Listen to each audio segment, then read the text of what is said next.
मित्रों, माना जाता है वनवास के दौरान जब लक्ष्मण अकेले सीता को कुटिया में छोड़कर निकले थे तो ऐसे में एक ऐसी रेखा खींचकर गए थे जिसे कोई लांघ ना पाए, बल्कि ऐसा करते ही भस्म हो जाए।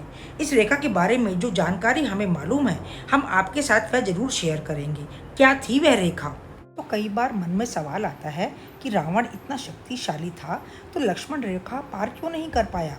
आइए जानते हैं इसकी वजह और लक्ष्मण रेखा के कुछ रहस्य। लेकिन आगे बढ़ने से पहले मित्रों, हमारी आपसे प्रार्थना है कि यदि इसी तरह की प्रेरणास्पद कहानियाँ आपको पसंद आ रही हैं तो आप स्वयं भी सब्सक्राइब करें और अपने परिवार और मित्रजनों से भी इसे सब्सक्राइब करने के लिए कहिए। तो बढ़ते हैं आगे कथा की ओर। मित्रों, जब भी रामायण की चर्चा होती है तो एक रेखा की बात जरूर होती है, वह है लक्ष्मण रेखा, जो लक्ष्मण जी के द्वारा खींची गई थी।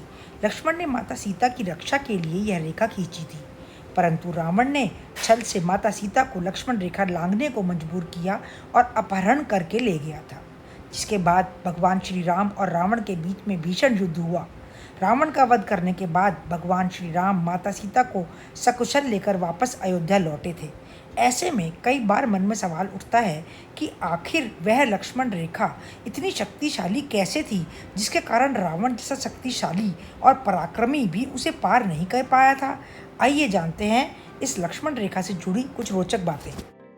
मित्रों, लक्ष्मण रेखा चूंकि लक्ष्मण जी के द्वारा खींची गई थी इसलिए इसको आम बोलचाल में लक्ष्मण रेखा का नाम दिया गया, पर लक्ष्मण रेखा का असली नाम था सोमतीति विद्या। यह भारत की प्राचीन विद्याओं में से एक है जिसका अंतिम प्रयोग महाभारत युद्ध में हुआ था। महर्षि श्रृंगी के अनुसार लक्ष्मण रेखा सोमनाकृतिक यंत्र का वेद मंत्र कोड है, जो कि पृथ्वी और बृहस्पति के मध्य कहीं अंतरिक्ष में केंद्रित है, जहां यंत्र को स्थित किया जाता है। वह यंत्र जल, वायु और अग्नि के परमाणुओं को अपने अंदर सोख लेता है। कोड को उल्टा कर देने पर एक खास प्रकार से अग्नि और विद्युत के परमाणुओं की शक्ति पैदा होती है। बाल्यकाल में राम और उनके तीनों भाइयों की शिक्षा वशिष्ठ ऋषि के आश्रम में हुई थी। एक दिन जब महर्षि भारद्वाज अपने ऋषि मुनियों को साथ लेकर वशिष्ठ ऋषि के आश्रम में पहुंचे थे तो उन्होंने महर्षि वशिष्ठ से राजकुमारों की शिक्षा के विषय में पूछा। महर्षि वशिष्ठ ने कहा कि यह जो ब्रह्मचारी राम है इसने आग्नेयास्त्र, वरुणास्त्र, ब्रह्मास्त्र का संधान करना सीख लिया है, और यह जो छोटा ब्रह्मचारी लक्ष्मण है इसने एक दुर्लभ सोमतीति विद्या सीख ली है। उस समय पृथ्वी पर 4 गुरुकुलों में ही यह सोमतीति विद्या सिखाई जाती थी। महर्षि विश्वामित्र के गुरुकुल में, महर्षि वशिष्ठ के गुरुकुल में, महर्षि भारद्वाज के यहाँ और उदालक गोत्र के आचार्य श्रीकाम केतु के गुरुकुल में। और ऋषि वशिष्ठ के अनुसार लक्ष्मण जी उस विद्या में पारंगत हो चुके थे। इस मंत्र के सिद्ध करने से आकाशीय विद्युत मिलाकर उसका पात्र बनाया जाता है और फिर उस यंत्र को एक्टिवेट किया जाता है, जिससे कि एक लेज़र बीम जैसी किरण रेखा को पृथ्वी पर गोलाकार खींच दी जाती है।